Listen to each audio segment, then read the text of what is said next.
Do you have fond memories of playing Mario games with your loved ones? Well, get ready to relive those moments as we rank every co-op Mario game ever made. From classic titles to modern releases, we've played them all, and we're ready to share our rankings with you. So get ready for the ultimate co-op Mario game countdown.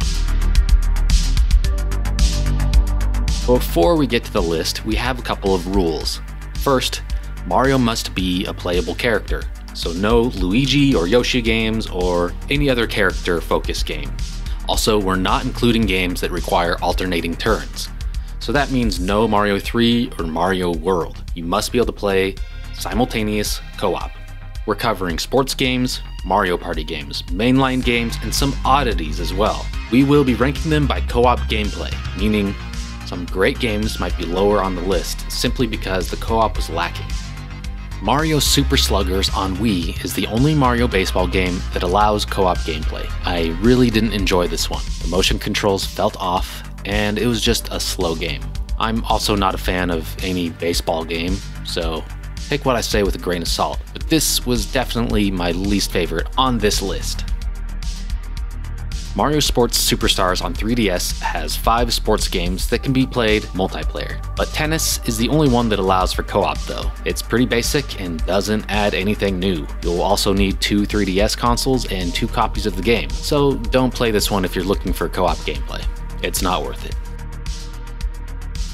Mario Strikers Charged on Wii is more of what the original offered, but with way more motion controls. When playing against the computer, they were constantly interrupting the gameplay with the special moves that trigger a cutscene every time. This breaks things up way too much, and you can never get the flow of things. This pretty much just ruined the game for me. This is my least favorite of the Strikers games, for sure.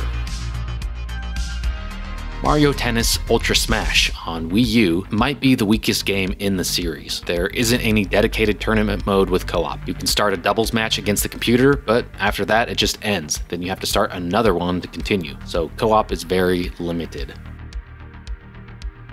Mario Party 10 has Bowser Party mode, which can be played 5 players, with 4 on Team Mario and 1 being Bowser, or you could get 4 players and make the computer play as Bowser. I wish there was a dedicated tag team co-op mode like some of the earlier entries. It's not a bad game, but it's my least favorite of the Mario parties, honestly. Mario Galaxy is our first example of an amazing Mario game that is greatly lacking in the co-op department. Player 2 takes control of a cursor, basically, using the Wiimote. You're able to collect things and zap and temporarily freeze enemies. This can definitely help Player 1, but it's not enough to keep Player 2 very entertained. That's why I put it so low on this list. Yoshi's Safari is a game on Super Nintendo that many might not have ever even played. If you have played it, did you know that there's a co-op mode? Player 1 uses the Super Scope to shoot enemies, while Player 2 controls the movement of Yoshi. This is a fun novelty to try once, but again, outside of moving left and right and the occasional jump, Player 2 just doesn't have much to do here. Mario Party 4 on GameCube was the first Mario Party to include the tag team mode. You and a partner can team up against a team of computers to play mini-games and collect stars. The coins and stars are shared between teammates. Playing Mario Party co-op was a new experience for me, and I really enjoyed it. Most of the Mario Tennis games have a co-op mode, where you and a partner can team up and play doubles against 2 other Mario characters. The first to include this feature was Mario Tennis on N64. This game holds up surprisingly well. It just doesn't have as much flair as some of the future titles. Bowser's Fury is a slight step up from Mario Galaxy, as Player 2 is actually in control of their own character now. Baby Bowser is able to fly around to collect items and attack enemies, which seems like it would be helpful, but in practice, the only time it's actually useful is for reaching some of the trickier collectibles that Mario might have a hard time getting. Baby Bowser is completely useless during boss fights, and you'll spend most of your time off camera just trying to keep up with Mario. I was disappointed in this game when it came to co-op. Mario Party 5, 6, 7, 8, and DS all have the same tag team mode as 4, so if you enjoyed that, there's a lot more of the same thing in these games. These games kind of all run together for me. They're all fun, but none of them really stand out. I think they're all pretty much equally good, so take this ranking with a grain of salt. Mario Party 5 is, like I said, more of the same. Mario Party 6 is about the same as the previous entries as well, nothing new, but it's another solid Mario Party experience, and it has the tag team mode. So get together with a friend and try it. So Mario Party 8 was the first Mario Party on Wii. There's some great mini games here, but a whole lot of added motion control now. So depending on your tolerance for that sort of thing, it'll definitely have an impact on how much you're able to enjoy this one. I liked it. Mario Party DS is a really great game that I just played for the first time. It looks and plays just like the console games. This one has download play, so you're able to play multiplayer with just a single cartridge. That's always a great feature to see. Like the previous entries, Mario Party DS includes a tag team mode, allowing for you and a friend to team up against the AI. If you have a couple DS handhelds lying around, try this one out. When it comes to co-op, Mario Galaxy 2 is definitely a step up from the original, but not by much. You have the same abilities, but can now control a star character that can attack enemies in a limited way. That's about it. Amazing game, disappointing co-op. Mario Power Tennis on GameCube is more of the same, with some nice updated visuals. This one is also on Wii with added motion controls. Again, you are able to play co-op doubles.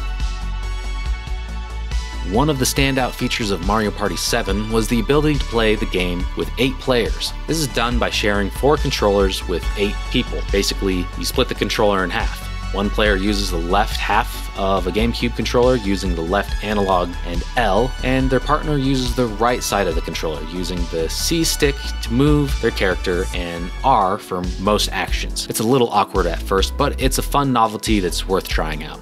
That's why this one stood out a little bit more than some of the others.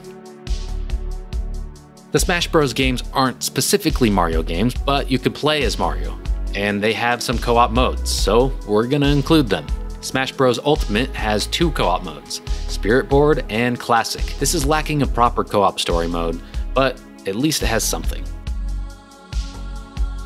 So, the GameCube version of NBA Street Volume 3 allows you to play as Mario, Luigi, and Peach. This is the weirdest game on the list, for sure.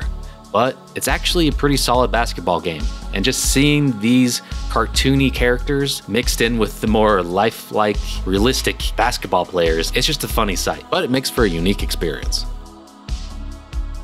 Mario Strikers Battle League is a nice update to the series on Switch, and a huge step up from the Wii game. Nothing else really stood out for me on this game, but it's enjoyable. Smash Bros. On Wii U has 3 modes that can be played co-op: Classic, Event, and All-Star. Unfortunately, there's not really a story that can be played co-op, but it's still enjoyable with a friend. And again, it's better than nothing. Mario Tennis Aces on Switch has a dedicated co-op challenge mode. You and up to 3 friends hit enemies with tennis balls, as well as take on boss fights. There's also a free mode for traditional co-op doubles. This is a great update to Mario Tennis, and it actually added something new that I hadn't seen before.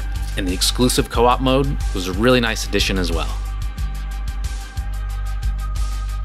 When it comes to assist modes, playing as Cappy in Mario Odyssey is actually one of the best. He can collect coins, attack enemies, and assist Mario with jumps. The fact that he can't go too far for Mario is actually a strength, as Cappy is always on camera. This makes it so player 2 never has to worry about losing track of him. It's not the most in-depth co-op experience, but I thoroughly enjoy it. I'm a big defender of co-op in Mario Odyssey, and I think more people should give it a shot. Mario Maker 2 allows you to play fan-made levels in 4-player co-op. There's unlimited content here. I just wished that the story mode had co-op though. If you want to play some incredibly difficult, crazy, and creative levels with your friends, there's no better option than Mario Maker 2. Punchball Mario Bros. Was exclusively released on home computers in Japan by Hudson Soft. That's right, a game released outside of a Nintendo console, not made by Nintendo. It's basically a ROM hack of the original Mario Bros. But instead of jumping under the block to hit the enemies, you use this ball that they call a punch ball to knock them down.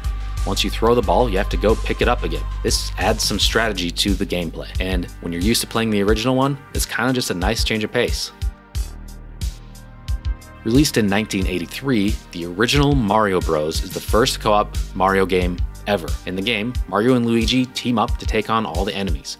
It's very simple gameplay, but it can be a lot of fun, and I think it actually holds up. When you're used to playing the side-scrolling platformers like Super Mario Bros. And 2 and Mario Bros. 3, sometimes it's nice to just simplify things, get back to that single screen with you and your friend, and you just take on the enemies and collect coins. And there's a bit of a competitive nature here as well.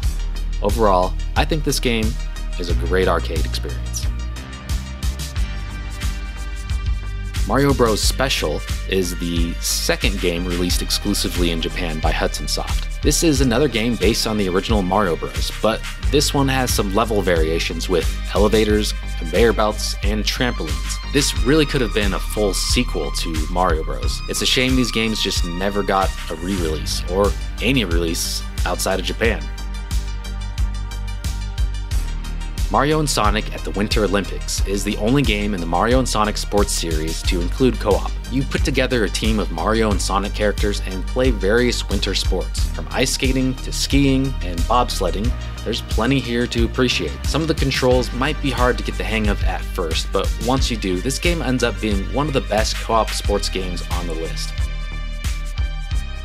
Mario Kart Arcade GP DX is a Mario Kart game that a lot of people probably missed. It was only released in arcades. It has a team mode that allows one player to drive and the other to operate weapons and items. If you can find this one, absolutely give it a shot. Or emulate it. Mario Strikers on GameCube was the first in the series, and it's still my favorite. Putting together a team with 3 friends is a great experience. These are my favorite types of sports games, the ones that just don't take themselves too seriously. It's arcadey, it's over the top, it's flashy, and you just forget that you're even playing a sports game. That's what video games are supposed to be. Mario Rabbids Kingdom Battle is a tactical RPG with Mario and Rabbid characters. It's so much better than anyone expected it to ever be. There's a co-op mode that allows players to each create their own team and take on enemies together.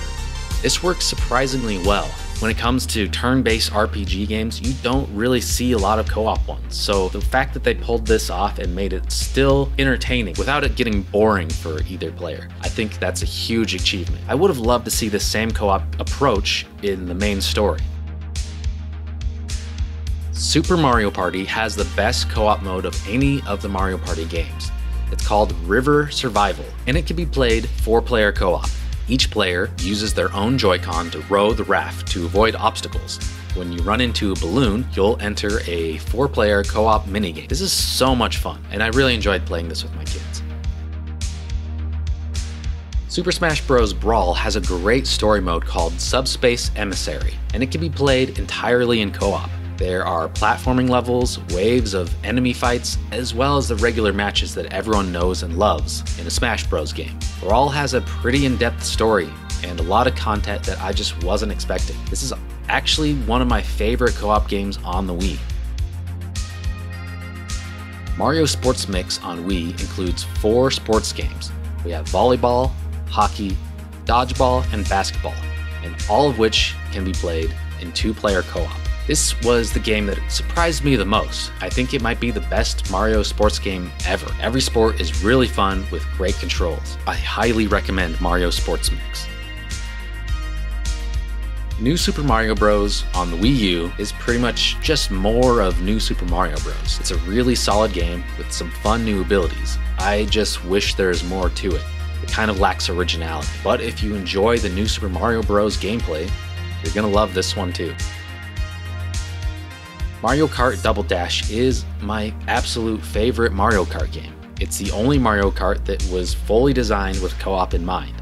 One player drives while the other controls the items, and you can switch at any time. I always enjoy switching roles between laps to keep it interesting. I would love to see them bring co-op racing back in a future Mario Kart game. New Super Mario Bros. Wii is a very important game to me. The 2D 4-player gameplay got me back into gaming. I didn't realize how much I was missing that 2D platforming style until this game came out. It was a dream come true to finally see a mainline Mario game with simultaneous 2-player action. I do wish you could turn off the bouncing and collision between players though. That gets really annoying when playing with 4 players. But this is such a great game.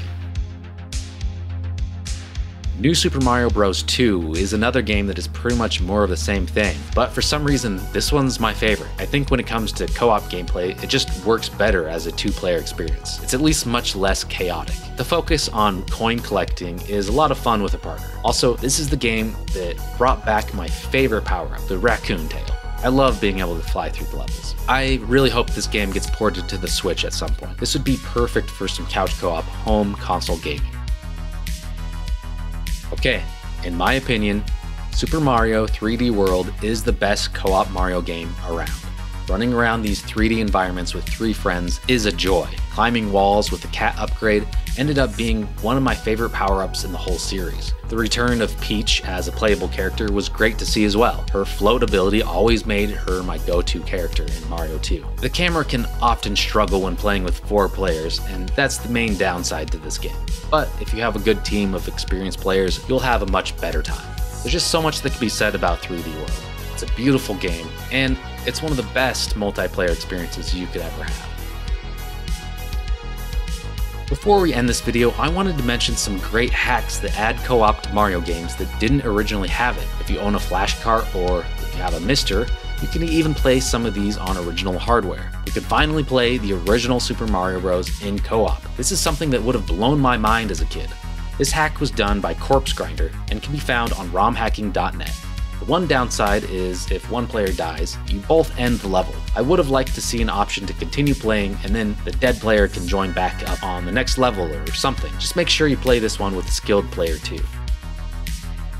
Many might not even be aware that Wrecking Crew is a Mario game. You know, where Mario is moonlighting as a construction worker. The hack was done by Poochie Darcy and is cleverly titled Wrecking 2. Get it?